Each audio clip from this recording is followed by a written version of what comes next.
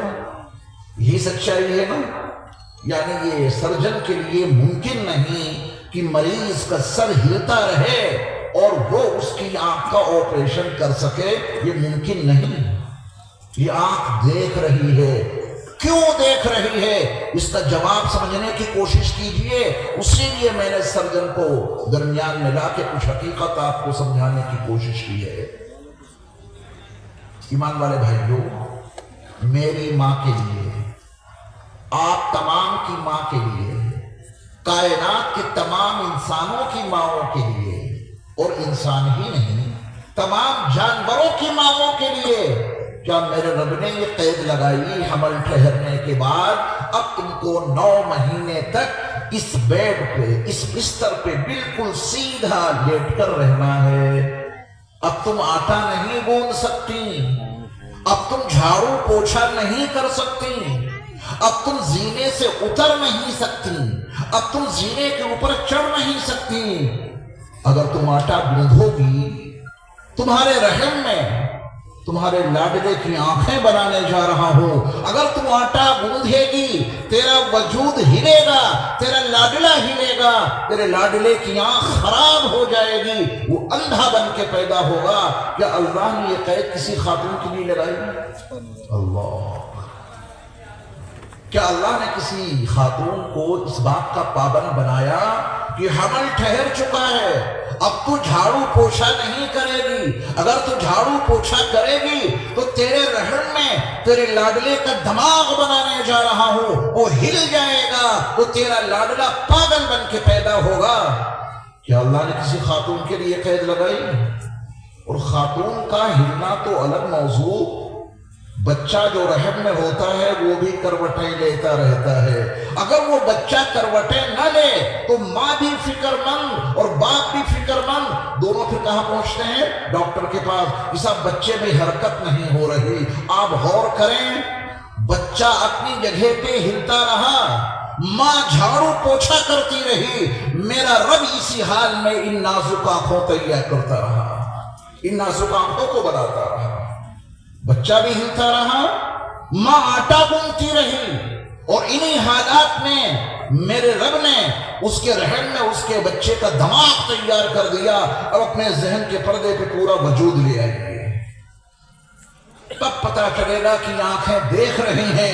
یہ تو دنیا کو معلوم ہے کیوں دیکھ رہی ہیں، صرف اس لیے کہ میرے رب نے ان کو بنایا ہے، میرے رب نے ان میں قوت بصارت رکھی ہے، اور آنکھیں انہوں نے صرف بنائی ہی نہیں بلکہ ان کے استعمال کا طریقہ اور ضابطہ بھی دے دیا ہے.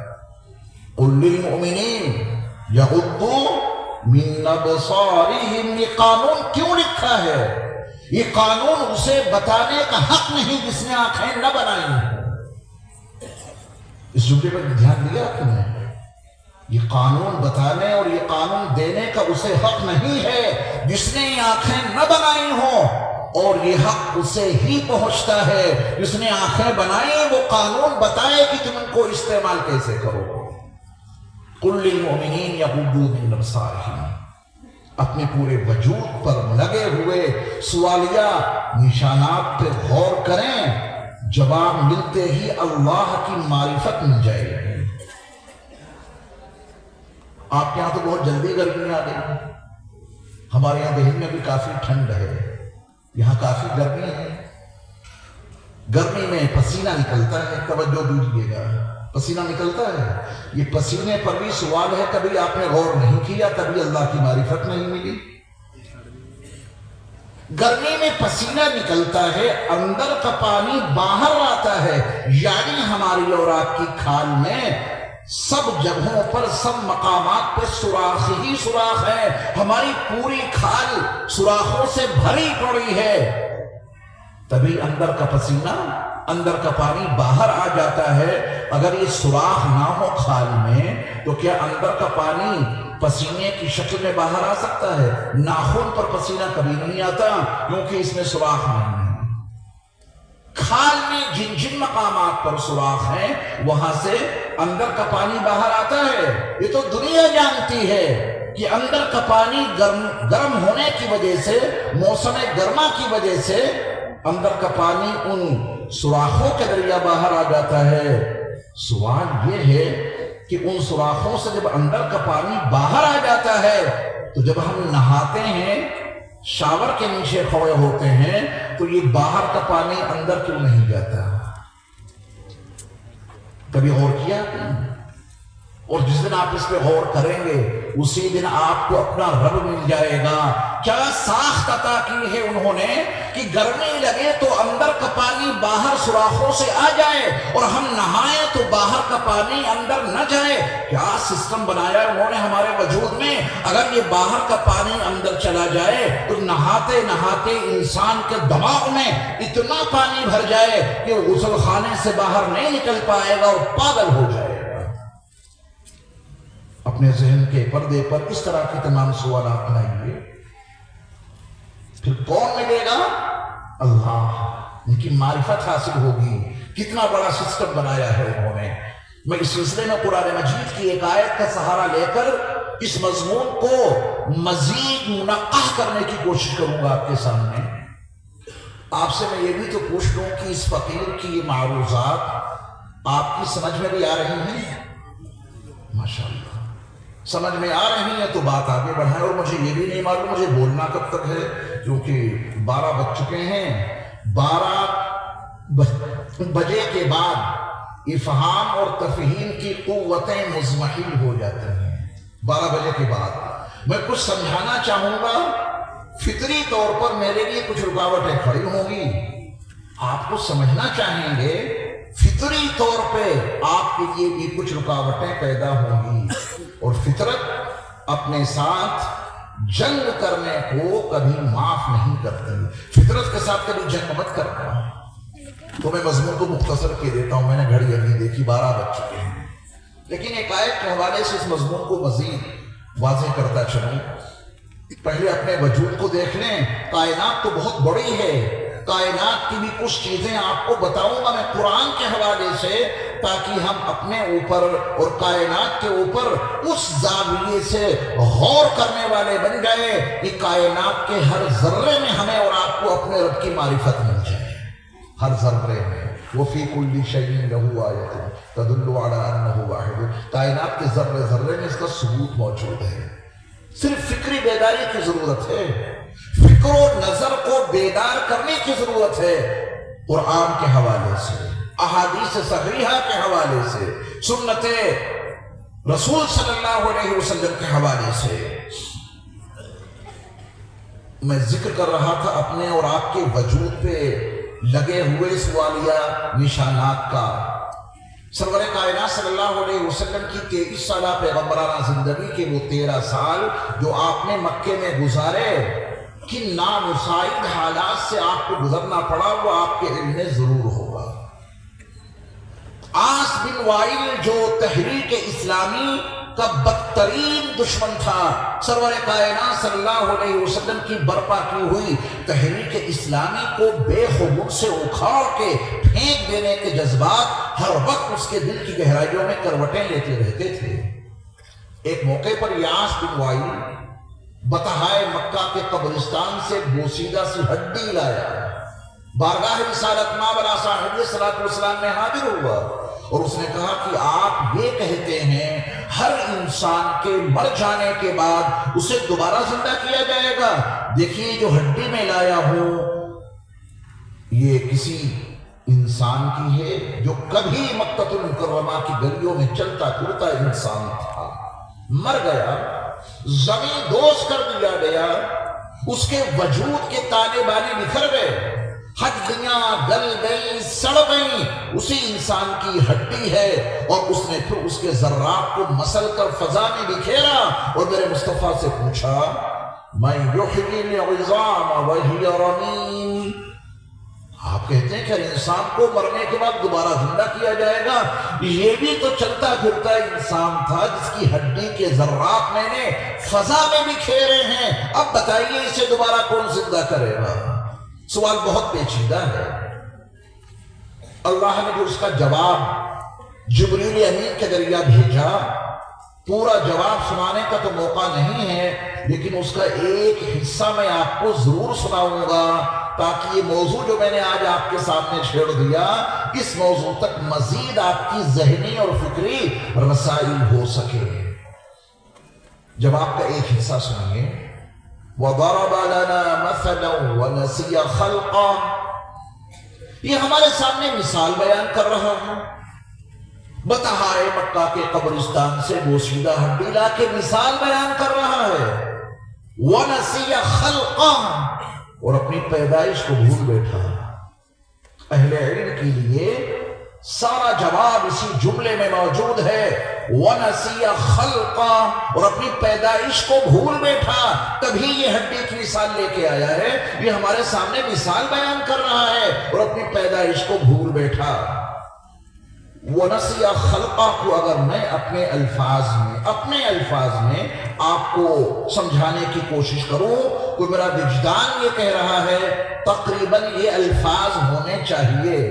انہیں توجہ سے سنیے، یہ سوال تو بہت بعد کا ہے، یہ میں وَنَسِيَ خَلْقًا کو کھول رہا ہوں آپ کے سامنے، یہ سوال تو بہت بعد کا ہے کہ ان بوسیدہ ہڈیوں کو دوبارہ کون زندہ کرے گا۔ اس سے پہلے کا سوال یہ ہے، ماں کے بند اور پیک رحم میں ہڈیوں کا یہ فولڈر ڈھانچہ کدھر سے پہنچا، پہلے اس کو حل کر کے لا، بعد میں پوچھنا کہ ان بوسیدہ ہڈیوں کو دوبارہ کون زندہ کرے گا۔ یہاں بلال پور میں سبحان اللہ کہنے پر جی ایس ٹی لگتی ہے کیا؟ مجھے کچھ ایسا محسوس ہو رہا ہے کہ آپ اس قدر ڈرے سہمے ہیں کہ ادھر ہم نے سبحان اللہ کہا کسی اچھی بات پر سمجھنے کے بعد تو صاحب صبح بل آ جائے گا جی ایس ٹی کا۔ میاں سبحان اللہ کہنے پر ملتا کیا ہے؟ ادھر آپ کی زبان سے سبحان اللہ نکلا اور ادھر آپ کے معبود نے آپ کے لیے جنت میں درخت لگا دیا۔ تو دارالعلوم بلال پور کے جلسے میں شریک میرے ایمان والے بھائیوں، یہاں بیٹھے بیٹھے جتنے چاہو اپنے لیے جنت میں درخت لگوا دو۔ یہ سوال تو بہت بعد کا ہے کہ ان بوسیدہ ہڈیوں کو دوبارہ کون زندہ کرے گا۔ اسے اپنی پیدائش یاد نہیں، اپنی پیدائش کو بھول بیٹھا، تبھی یہ سوال لایا ہے، ورنہ یہ سوال تو بہت بعد کا ہے کہ ان بوسیدہ ہڈیوں کو دوبارہ کون زندہ کرے گا۔ اس سے پہلے کا سوال یہ ہے، عورت کا رحم حمل ٹھہرنے کے بعد جو چاروں طرف سے پیک ہو گیا تھا، اس بند اور پیک رحم میں ہڈیوں کا یہ فولڈر ڈھانچہ کدھر سے پہنچا، پہلے اپنی پیدائش کو یاد کر۔ اب اسی کو سمجھانے کے لیے وَنَسِيَ خَلْقًا کو چند جملے اور عرض کیے جا سکتے ہیں، ان کو بھی سن لیجئے تاکہ یہ مضمون اور زیادہ منقع ہو جائے۔ حمل ٹھہرنے کے بعد عورت کا رحم چاروں طرف سے پیک ہو گیا، مٹیریل کی سپلائی بند، کہیں سے مٹیریل کی سپلائی نہیں۔ اس بند اور پیک رحم میں ناخون کا مٹیریل کدھر سے داخل ہوا، اس بند اور پیک رحم میں یہ پتھر کے دانت کدھر سے پہنچ گئے، اس بند اور پیک رحم میں ناخون کا مادہ کدھر سے داخل ہو گیا، اس بند اور پیک رحم میں یہ سوچنے سمجھنے والا دماغ کیسے تیار ہو گیا۔ ایک نہیں، دو نہیں، تین اندھیروں میں یخلقکم فی بطون امہاتکم خلقا من بعد خلق فی ظلمات ثلاث، ان تین تاریکیوں میں، بند اور تنگ اور تاریک جگہ میں یہ دیکھنے والی آنکھیں کیسے بن گئیں، یہ پہلو میں دھڑکتا ہوا دل کیسے تیار ہو گیا، یہ رگیں اور نسیں کہاں سے آ گئیں، ان میں خون کا دورانیہ کہاں سے جاری ہو گیا۔ قرآن نے سچ کہا، وَنَسِيَ خَلْقًا، یہ اپنی پیدائش کو بھولے بیٹھا ہے، تبھی یہ سوال لایا کہ ان بوسیدہ ہڈیوں کو دوبارہ کون زندہ کرے گا۔ قرآن ہر سطح کے انسانوں کو سمجھاتا ہے۔ اہل علم کے لیے جواب وَنَسِيَ خَلْقًا میں پوشیدہ ہے نا۔ عاص بن وائل یقیناً اتنے موٹے دماغ کا انسان تھا کہ وہ وَنَسِيَ خَلْقًا سے کوئی سبق لینے والا نہیں تھا۔ اللہ نے پھر اس کے آگے بڑے عام فہم انداز میں اسے سمجھا دیا، قل